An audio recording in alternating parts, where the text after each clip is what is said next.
Selamat pagi, Mas Dipto. Apa kabar? Pagi, Abang. Teman saya ini. Selamat pagi, apa kabar nih? Baik. Baik, alhamdulillah, Mas. Ya, kita ketemu lagi di pagi hari ini dan teman-teman yang nonton juga nih mungkin udah nungguin ya mau ngobrolin apa lagi.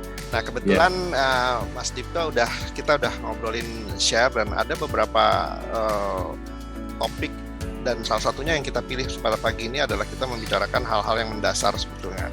Saya nggak mau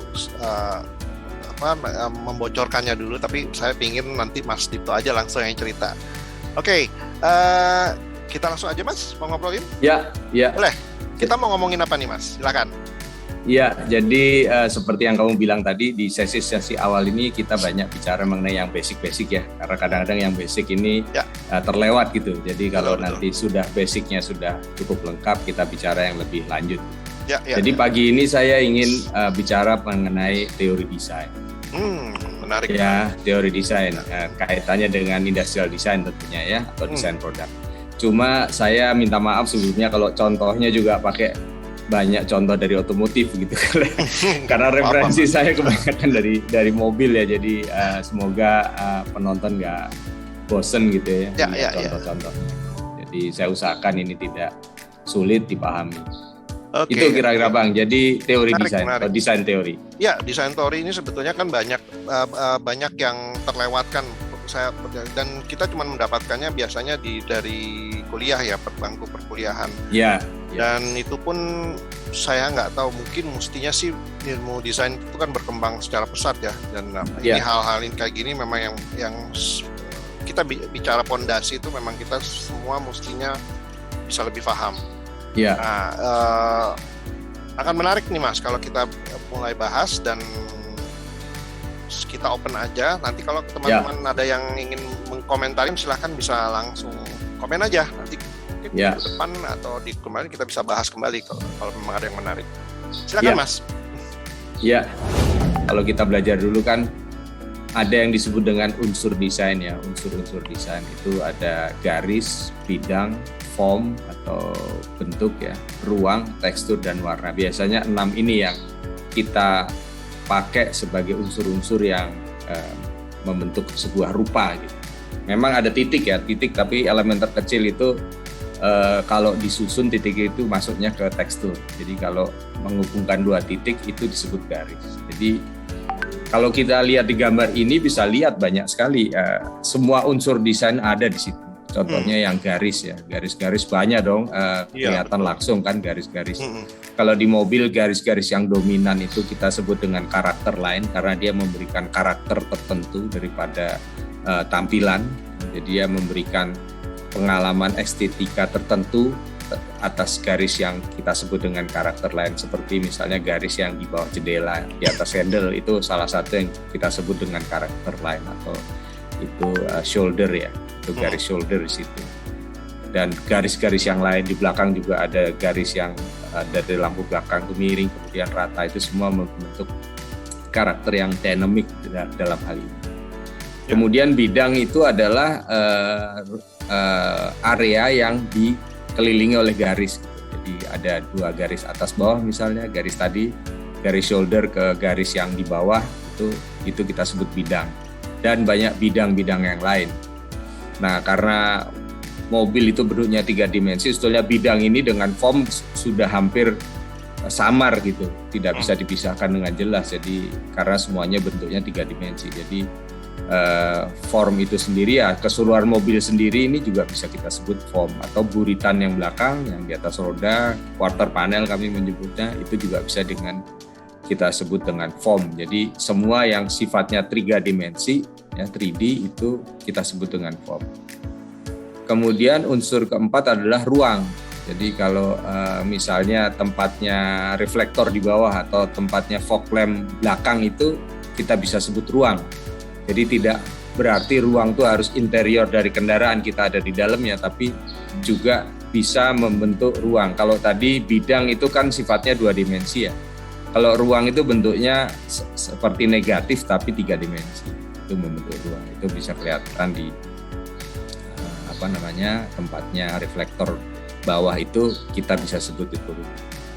Kemudian yang selanjutnya tekstur. Tekstur bisa lihat jelas kalau yang body itu teksturnya sangat halus sehingga memberikan kesan gloss atau reflektif ya, seperti kaca gitu, bisa mantul. Sementara yang di bawahnya yang hitam atau abu-abu tua itu teksturnya lebih kasar sehingga tidak memberikan efek pantulan tapi memberikan kesan tertentu, lebih rough, lebih rugged di daerah bawah. Karena ini kebetulan yang kita lihat kan sebuah SUV ya, di mana SUV itu dimaksudkan juga untuk kegiatan off-road, di mana di situ ada pasir, lumpur, batu-batu kecil yang bisa membuat bodi kendaraan itu lecet. Kalau di bagian bawah itu dibuat dari material yang gloss dan mudah rusak, sehingga kebanyakan SUV mengadopsi teknik seperti ini, memberikan kesan bahwa dia memang siap untuk dipakai di medan yang lebih kasar.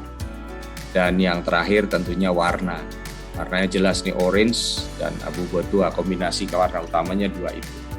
Untuk memberi kesan lebih agresif mungkin ya, warnanya lebih kontras. Sebagai sebuah SUV ini sangat cocok warna ini. Ini yang disebut dengan unsur-unsur desain. Jadi garis, bidang, form, ruang, dan tekstur dan warna. Itu Bang, kira-kira semoga jelas ya. Oke, baik. Ini kalau gitu kita bisa membayangkan tadi kalau Mas Dipto cerita tentang desain elemen itu, mungkin kita semua jadi udah terbayang ya. Sebetulnya kita nggak cuma gambar narik garis saja, tapi banyak hal yang kita bisa definisikan dalam pengertian desain tersebut. Kalau tadi mengulang sedikit, ada 6 ya, Mas. Garis, bidang, form, ruang, tekstur, dan warna. Warna, iya. Saya pikir ini juga applicable buat produk-produk lain nih sebetulnya kalau kita mau mengambil pengertiannya. Walaupun tadi Mas Dipto mengambil contoh otomotif. Kenapa saya setuju dengan kita dengan menggunakan tidak keberatan lah istilahnya, karena otomotif itu kan satu desain atau produk yang kompleks ya. Dimana kalau kita bicara di produk-produk yang less kompleks daripada otomotif, itu sebetulnya sudah tercakup di situ. Iya. Jadi saya bisa tambahkan juga mungkin Bang. Jadi kalau supaya mudah buat yang awam, kalau ini anggap aja bumbu gitu. Jadi kalau kita masak tuh seperti bumbu, ada manis, ada asin, ada asam, ada apa lagi, semacam itu. Jadi ini semacam bumbu. Jadi kalau kita mau masak pasti ingredients-nya tuh terdiri atas tadi. Kalau nggak manis, asin, asam, apalagi sih, kecut, dan sebagainya, gurih misalnya. Nah sama, kita punya 6 ingredients dasar untuk membentuk rupa. Gitu. Ini supaya mudah buat para pendengar yang lain. Menarik. Oke. Ya cukup jelas ya kalau gitu. Kalau kita bicara elemen-elemen desain itu apa saja, sehingga mungkin kalau pada saat kita mendesain, kita udah nyiapin bumbu-bumbunya artinya. Iya. Sehingga kita nanti tinggal menunggu. Product planning, orang product planning bilang, oh ini arahnya ke sana, ya kita tinggal meramu bumbu tersebut untuk menuju ke arah yang ingin kita capai.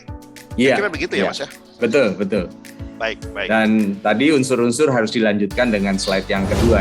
Nah, bumbu-bumbu yang 6 tadi itu kalau diaduk ya, dicampur-campur, maka ada semacam prinsip dalam dunia desain yang kita sebut dengan design principles. Itu ada banyak sebetulnya, tapi dalam dunia mobil cenderung yang kita sering bicarakan adalah nomor 1, 2, 3 dan sebetulnya movement ada kadang-kadang tapi tidak terlalu, tapi ada nanti yang disebut dengan tema. Jadi dari sekian banyak yang bisa dibaca di sini, yang paling sering kita bicara proporsi, balance, focal point, movement, dan temanya. Nah ini yang kenapa tema tidak saya taruh di sini, karena tema nanti berbeda. Jadi ini adalah tema itu kalau musik seperti genre-nya, jazz atau rock. Nah ini semua ini kalau dikomposisikan itu menjadi sebuah pengalaman estetika yang baik dan memberikan perasaan pleasing menyenangkan kali ya bagi usernya atau yang melihatnya. Kira-kira itu. Jadi saya ingin membahas cuma 1, 2, 3 minnya. 4 ya saya sentuh sedikit. Baik. Oke, Ya. menarik nih. Kita lanjutkan saja ya Mas ya. Ya. Kita langsung ke slide Lanjut kedua aja. ya. Ya, Oke, proportion. Kita mulai dari proportion dulu. Tadi kan dari poin Ya. pertama ya artinya ya. ya poin Ada prinsip. pertama. Nah, Silakan Mas. proportion ini sebetulnya sulit kan kalau ada orang di sana bilang, oh proporsinya nggak bagus, proporsinya bagus gitu. Sebagai orang awam kadang-kadang bingung gitu. Ngukurnya Memang gimana? ini bahasa ngukurnya gimana? Karena bahasa rasa sih ini sebetulnya. Namun demikian ada seseorang yang namanya Martin Ohm. Ini seorang matematikawan Jerman ya kelihatannya. Dia yang waktu itu membuat buku tentang matematik ya, tentang golden section. Dia yang pakai istilah pertama golden section. Meskipun di abad 16 dulu ada seorang astronom yang sudah membuat kalkulasi ini ya, 0,61 ini. Nah, tapi yang pertama kali memakai istilah golden section itu seorang matematikawan di mana dia membuat persamaan apabila bisa kita lihat di kanan atas ya mungkin itu apabila ada garis A berbanding dengan garis B itu rasionya sama dengan garis AB berbanding A. Itu bisa dilihat juga di gambar yang tengah. Jadi garis A kalau dibanding dengan garis B, rasionya itu sama dengan garis AB, ya penjumlahan AB dengan garis A. Perbandingannya adalah 1,618. Jadi kalau secara praktis kira-kira secara matematik garis A itu 61,7%, garis B itu 38,2% atau 62% banding 38% lah kira-kira supaya pembulatan. Atau lebih kasar lagi 60-40 kira-kira begitu. Oke. Ini karena seorang matematikawan dia keluar dengan angka desimal bisa 5 angka desimal di belakang koma gitu akurat sekali. Tapi kita di dunia desain di mana kita dengan feeling, dengan rasa ini cuma sekedar pendekatan ya, karena memang ini mungkin sebuah equation yang ajaib gitu ya. Kenapa kok ini dibandingin menjadi proporsinya sama dengan penjumlahan ini dengan yang A tadi. Itu kira-kira mengenai proporsi. Nah, di bawah ini ada mobilnya James Bond nih, Aston Martin ya. Banyak sekali bagian-bagian yang menggunakan proporsi tadi gitu, rasio tadi gitu. Bisa lihat sendiri pintu dengan fendernya, pintu dengan quarter panelnya, grillnya, bisa terlihat langsung di gambar ini. Jadi ini cuma menjelaskan sebuah teori terhadap aplikasinya. Tapi sebagai desainer, pengalaman saya kita tidak terus menjadi kaku atau menjadi matematikawan. At the end, proporsi itu dirasakan bahwa kalau setelah kita rasa bagus, kita kembalikan ke sini.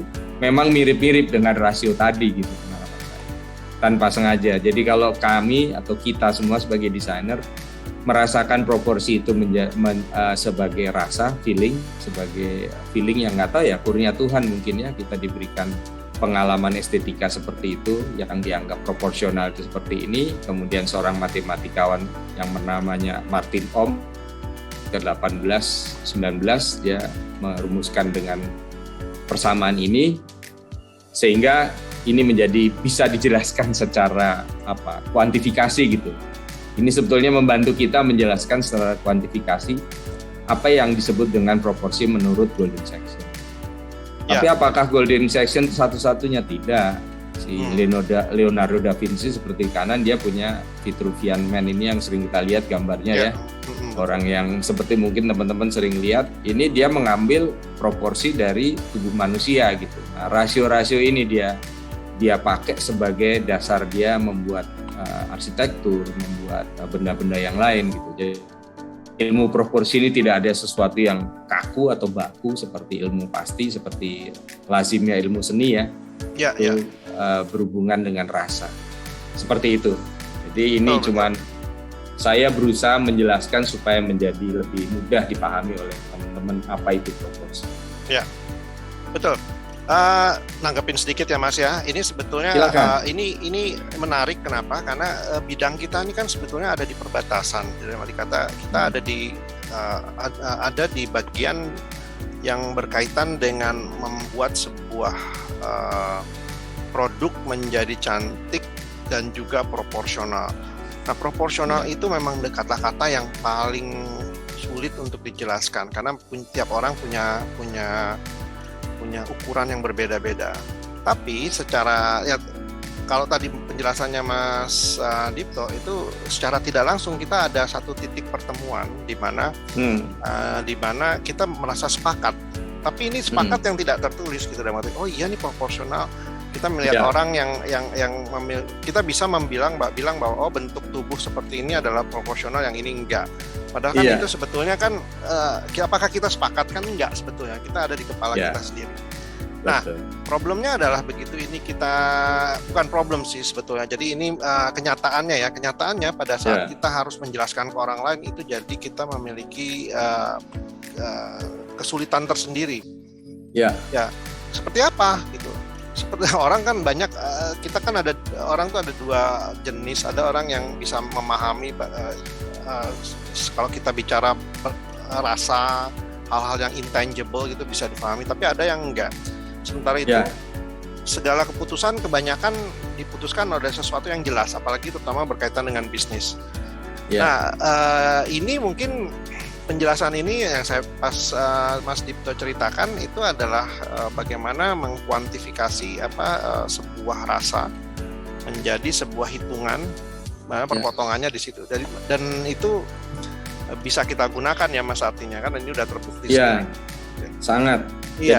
Jadi kan saya pernah bicara di sesi yang lain bahwa kita ini selalu gagap gitu. Begitu kita masuk industri itu dipenuhi dengan orang-orang yang dari bidang eksakta, technical, engineering, di mana mereka bicara dengan logik, bukan dia pakai otak kiri, kita pakai otak kanan. Nah, kebanyakan dari kita ini kita gagal menyampaikan apa yang kita pikirkan, apa yang kita sampaikan ke dalam bahasa mereka. Itu yang saya maksud. Jadi sering terjadi kegagapan atau agak canggung gitu. Seorang engineer mau mengomentari bidang kita pun juga merasa tidak berhasil menjelaskan ke mereka. Jadi saya merasa melalui sesi-sesi ini saya berharap teman-teman yang seprofesi tolong lakukan penjelasan yang bisa diterima oleh orang-orang yang tidak mengerti ini. Jadi jangan udah tampilkan gambarnya terus diem aja, itu akan menjadi gap profesi kita makin jauh. Ya akhirnya itu dianggap sebagai preference pribadi gitu. Ya betul. Padahal semua industrial designers itu membuat sebuah karya itu sebetulnya menangkap aspirasi estetik dari konsumennya yang sifatnya massal, karena kita selalu dibuat untuk banyak, bukan customize buat untuk satu orang, tapi dibuat untuk banyak orang. Sehingga apa yang disebut proporsi oleh orang kebanyakan kita mesti paham. Tidak bisa kita anggap proporsi untuk si A yang senang misalnya hobinya tinju atau hobinya sport yang lain gitu dengan orang yang umum. Itu yang mungkin saya ingin sampaikan, bahwa kita sebagai profesi ini punya misi atau punya kewajiban, punya obligasi untuk menjelaskan ke para awam ini agar profesi kita menjadi jelas gitu. Seperti layaknya profesi lain, arsitektur dan sebagainya. Betul. Ah, menarik. Jadi ini sedikit terjelaskan ya, maksudnya dalam arti kata. Semoga terjelaskan. Jadi kita punya patokan, punya pegangan di mana kita bisa menjelaskan bahwa alasan bentuk ini adalah ini, gitu. Kira-kira gitu ya, Mas ya. Siap. Oke, baik, kita lanjutkan, Mas. Lanjut. Nah, silakan, Mas. Hal selanjutnya apa yang disebut dengan balance atau seimbang ya. Kalau secara rupa yang paling mudah kita membuat bentuk balance sebetulnya yang kiri yang disebut dengan simetris. Balance itu ada dua, asimetris sama simetris.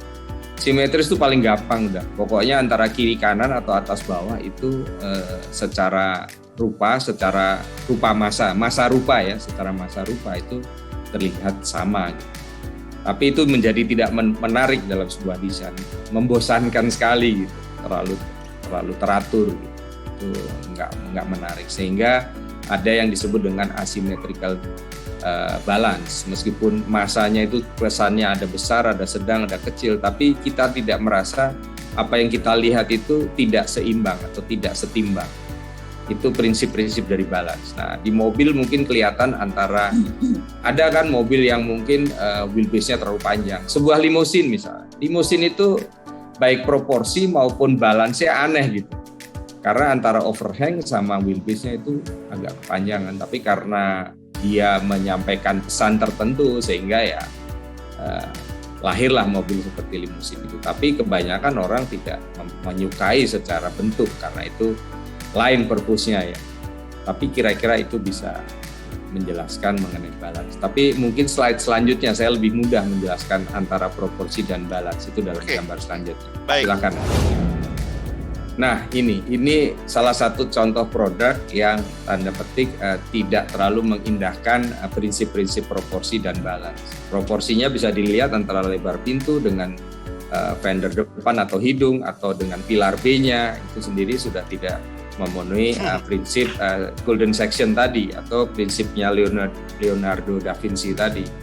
Juga dengan balance gitu. Ini kerasa bahwa berat di atas, ringan di bawah, mungkin ada perasaan ini mudah terguling gitu. Iya, antara diameter roda, ya diameter rodanya mirip dengan diameter lampunya, seperti itu. Jadi awkward atau weird gitu ya bahasa Inggrisnya ya, melihat benda ini.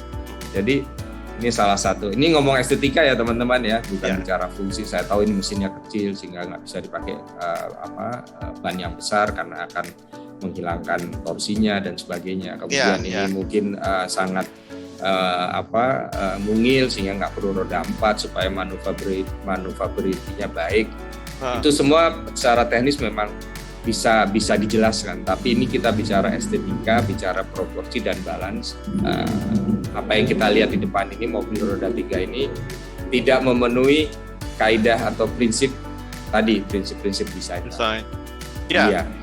Nah, ini kalau dari sini kita kelihatan ya, maksudnya tadi Mas Dipto juga ada cerita bahwa sebetulnya secara teknis bisa dijelaskan semua dan bisa jadi produk ini layak gitu untuk berjalan, untuk berfungsi.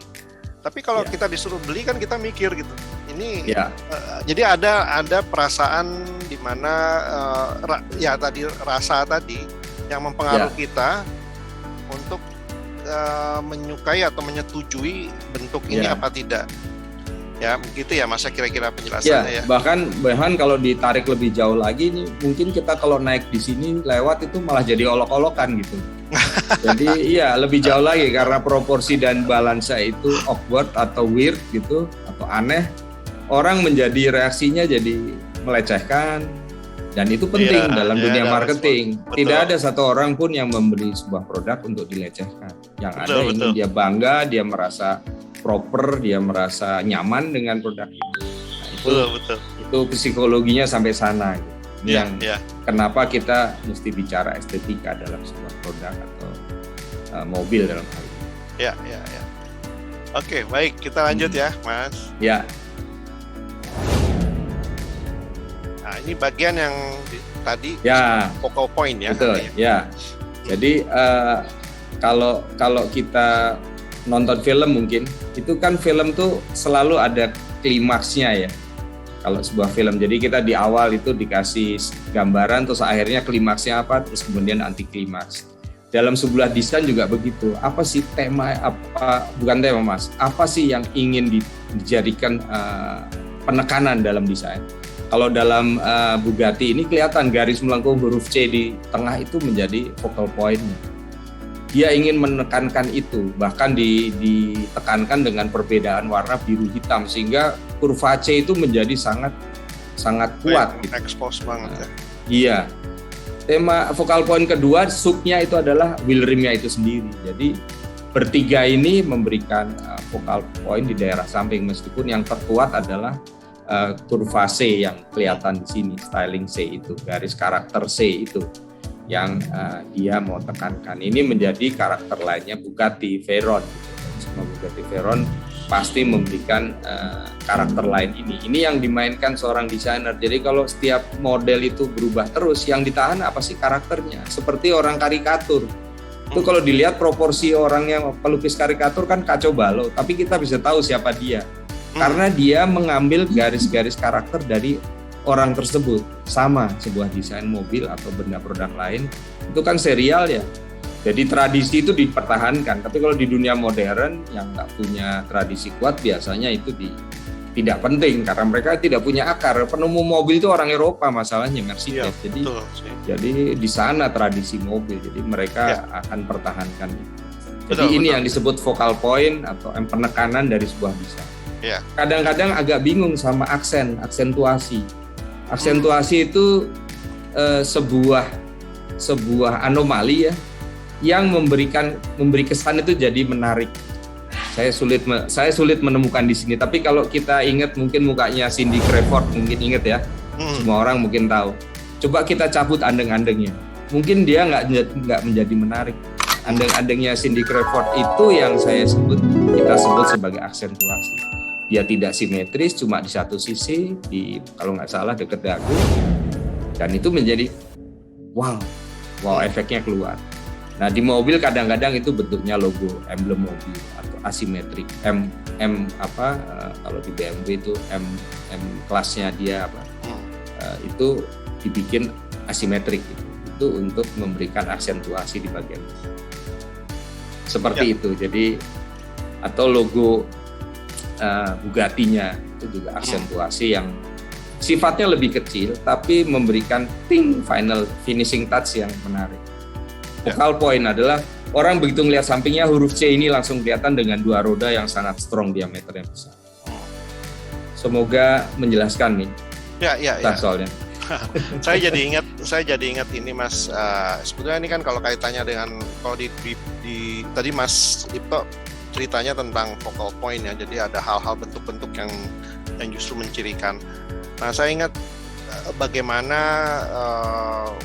kalau di dunia advertising itu branding itu bagaimana pertempuran antara BMW sama Mercedes-Benz itu yang diadu itu justru mereka tidak adu-aduan logo tapi justru adu-aduan grill.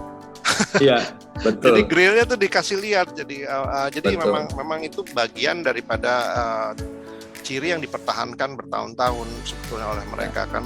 Kita ngelihat double kidney itu di mana-mana dan ini BMW udah pasti nggak usah ngeliat logonya lagi tapi kita udah tahu itu even logonya dicopot itu tahu itu BMW. Iya. Even logonya dicopot itu Mercedes karena radiatornya tadi menjadi signature-nya dia, mukanya dia. Iya. Nah, mungkin saya tambahkan tadi ada movement ya. Movement ada juga di sini. Kelihatan kan garis C itu membentuk gerakan di stroke dari bawah, dari hidung depan ke atas terus melengkung. Itu movement yang dirasakan. Nah, nanti banyak mobil yang movementnya terbalik justru dari belakang ke depan, meruncing ke depan. Itu juga movement ke arah depan kesannya ini. Jadi itu yang disebut dengan movement. Kadang-kadang ada fender belakang melengkung, fender belakang ke depan juga melengkung. Itu movement juga. Movement membentuk irama seperti ombak yang beriringan gitu. Kalau ombak tuh bertalu-talu gitu kalau bisa diakronimkan dengan suara. Ombak yang bertalu-talu atau bentuk curve yang bertalu-talu itu memberikan movement dan sekaligus rhythm. Ya, menarik. Oke, kayak. Ya. Mestinya sih sudah cukup jelas ya. Tapi nanti kalau memang ada yang ingin ditanyakan lagi boleh masuk diberikan komen sehingga kita bisa memang extend diskusinya. Memang lihat ini itu pakai bahasa rasa, jadi jangan hanya mata saja, tapi tolong dirasakan. Semua bidang seni itu memerlukan olah rasa untuk memahami. Iya betul. Nggak bisa dengan hanya lihat dengan mata terus diukur secara matematik, itu bukan caranya. Jadi dirasakan saja. Oke, baik kita masuk ke next slide. Nah ini ada dua gambar ya. Silakan Mas. Ini ada dua gambar, saya masuk yang disebut dengan design theme. Ini sebetulnya slide ini bridging ke sesi selanjutnya. Saya ingin bicara mengenai design theme. Jadi ini cuman sebagai bridging, bisa kita lihat ini adalah supercar, mobil sport, kita tidak ragukan mesinnya besar, yang di atas Lamborghini, yang di bawah Bugatti. Dua-duanya kenceng, tapi punya design theme yang berbeda. Kalau yang di atas itu saya cenderung mengelompokkan ini bentuk di atas itu agresif, dynamic, dan memberi kesan cepat gitu, seperti panah. Movementnya yang ditunjukkan oleh gambar Lamborghini hijau yang di depan itu betul-betul ke arah depan, betul-betul sharp, betul-betul melesat gitu. Jadi keywordnya agresif, sharp, mungkin juga dynamic misalnya yang atas. Sementara yang bawah itu terbalik. Menurut saya ini elegan, ini bold gitu, masif, powerful, elegan. Jadi sama-sama supercar, sama-sama kenceng tema itu seperti genre. Yang atas mungkin musik rock, di bawah mungkin musik klasik gitu. Kalau itu seni musik ya. Nah, itu yang menjadikan kalau kita sudah tahu unsur desain terus prinsip desain, apa sebuah desain akan berhasil. Justru titik berhasilan sebuah desain kalau seorang desainer mengerti tema yang dikehendaki konsumennya itu apa. Nah, ini kita bisa lanjutkan di sesi selanjutnya gitu. Menarik. Kenapa ini bisa tema ini yang dipilih bukan itu dan sebagainya. Ya. Jadi itu kita nanti bisa bahas ke sesi berikutnya yang mungkin lebih advance lagi ya. Jadi karena kan kita bicara dari mulai awal, tadi kalau kita refleksikan sedikit itu tadi kita bicara hal-hal yang dasar sampai ke ujungnya adalah tema. Ya. Menarik Mas Dipto, terima kasih pembahasannya. Sedikit bicara ngobrol-ngobrol sedikit bahwa sebetulnya dari pembicaraan ini saya saya mau merangkumkan sedikit bahwa sebetulnya bidang desain itu luas banget. Minggu lalu kita sempat bicara tentang bagaimana cakupan desain itu sampai kemana dan bersinggungan dengan pada bidang-bidang lain ya. Nah, kalau di sini Mas Dipto juga menggambarkan bagaimana sebuah desain itu cakupannya di dalam desainnya sendiri itu juga luas. Jadi kita mulai bicara dari basic tadi sampai ke tema, dan tema ini belum selesai sebetulnya Mas. Belum. Masih kita bicara lebih lanjut lagi ya Mas ya. So jadi menarik banget. Kenapa? Ini kayak kita melihat sebuah perjalanan bagaimana sebuah produk itu dilahirkan, bagaimana ceritanya. Jadi Mas Dipto udah mulai berhasil menurut saya menceritakan bagaimana produk tersebut bisa berjalan dengan proses desain yang sendiri-sendiri dan punya temanya yang beda-beda. Gitu ya Mas ya? Betul. Oke, ada yang ingin ditambahkan barangkali Mas Dipto? Enggak, sementara itu biar jadi penasaran lihat sesi selanjutnya. Baik, terima kasih banget sharingnya. Sama-sama Abang. Pagi hari ini, dan mungkin kita akan lanjutkan next dengan tema yang lanjutannya. Sehingga kita bisa dig down bagaimana sih sebetulnya desain ini bekerja. Kira-kira gitu ya. Siap. Alright, terima kasih Mas Dipto. Kita ketemu lagi sama-sama lain kali ya. Oke. Siap. Terima kasih. Terima kasih.